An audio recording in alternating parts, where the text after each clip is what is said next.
Un village dans la pauvreté et soumis à leur toute dernière réserve ont décidé de sacrifier cette dernière pour un acte insensé. Pourquoi? Venez le découvrir dans cette histoire autour du feu. Dans le petit village de Somba, niché au cœur d'une terre où le soleil frappait sans pitié, la pauvreté était d'une ombre tenace. Ses griffes serraient les ventres des enfants et froissaient les espoirs des adultes. Au milieu de cette lutte vivait Maman Akosua, une femme dont le sourire, même fatigué, portait la douceur de la mangue mûre. Elle avait 3 enfants, la jeune et vive Nala, le pensif Kofi et le petit Kojo qui riait à tout propos. Un jour, la sécheresse s'abattit avec une fureur nouvelle. Les champs se craquelèrent, les puits s'asséchèrent et les maigres récoltes devinrent poussière. La faim commençait à mordre sérieusement. Les villageois se regardaient avec une anxiété grandissante. Certains parlaient de quitter leur terre, d'autres de prendre des risques insensés pour survivre. Maman Akosua, elle, voyait la peur dans les yeux de ses enfants. Son cœur de mère se serrait, mais sa détermination, elle, ne faiblissait pas. Une nuit, tandis que la lune éclairait à peine sa modeste hutte, Maman Akosua se rappela une vieille histoire que sa grand-mère lui racontait. Une histoire de survie et de ruse.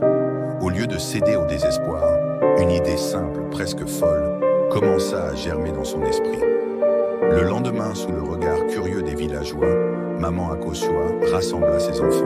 « Nous ne céderons pas, leur dit-elle avec une voix douce mais ferme. Nous allons chercher le secret qui nous nourrit, sans blesser personne. » Elle leur montra un petit coin de terre rocailleuse, derrière leur hutte. C'était là que se tenait un vieux manguier, squelettique et souvent ignoré, car il ne portait que de rares fruits. Maman Akosua expliqua son plan. Avec l'aide de Nala et Kofi, elle commença à creuser de petites tranchées autour des racines du manguier, dirigeant l'eau qu'il recueillait goutte à goutte, celle de la lessive, de la vaisselle, celle des dernières réserves, vers l'arbre. Puis ils ramassèrent des pierres et des feuilles mortes pour créer un paillis autour des racines, une sorte de couverture pour garder l'humidité précieuse. Jour après jour, sous le soleil implacable, ils chuchotaient à l'arbre, le nourrissant de leurs faibles ressources et de leur espoir. Les villageois les observaient avec un mélange de pitié et de scepticisme. « À quoi bon arroser un vieil arbre stérile ?» se demandaient-ils. « C'est de la folie, de l'eau perdue. » Mais Maman Akosua persistait, guidée par son intuition et le besoin de protéger les siens, sans jamais céder à la violence ou au désespoir. Elle enseignait à ses enfants que chaque geste compte, que la persévérance est une graine puissante et que la solidarité ne coûte rien.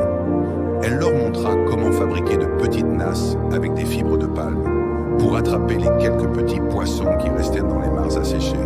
Ils les échangeaient contre des céréales, parfois, juste assez pour tenir. Contre toute attente, après des semaines de labeur acharné et d'une foi inébranlable, le vieux manguier commença à montrer des signes de vie. De minuscules bourgeons apparurent, puis des fleurs délicates, et enfin, des petites mangues vertes. Le village fut stupéfait.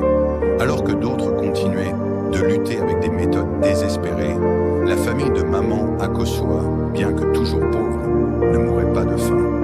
Quand les mangues furent enfin mûres, elles étaient sucrées et juteuses, plus que n'importe quel fruit de l'année. Maman Akosua n'en garda pas tout pour elle. Elle en partagea généreusement avec ses voisins les plus affamés, montrant que même dans la rareté, la générosité et la s'entraide sont des forces vitales.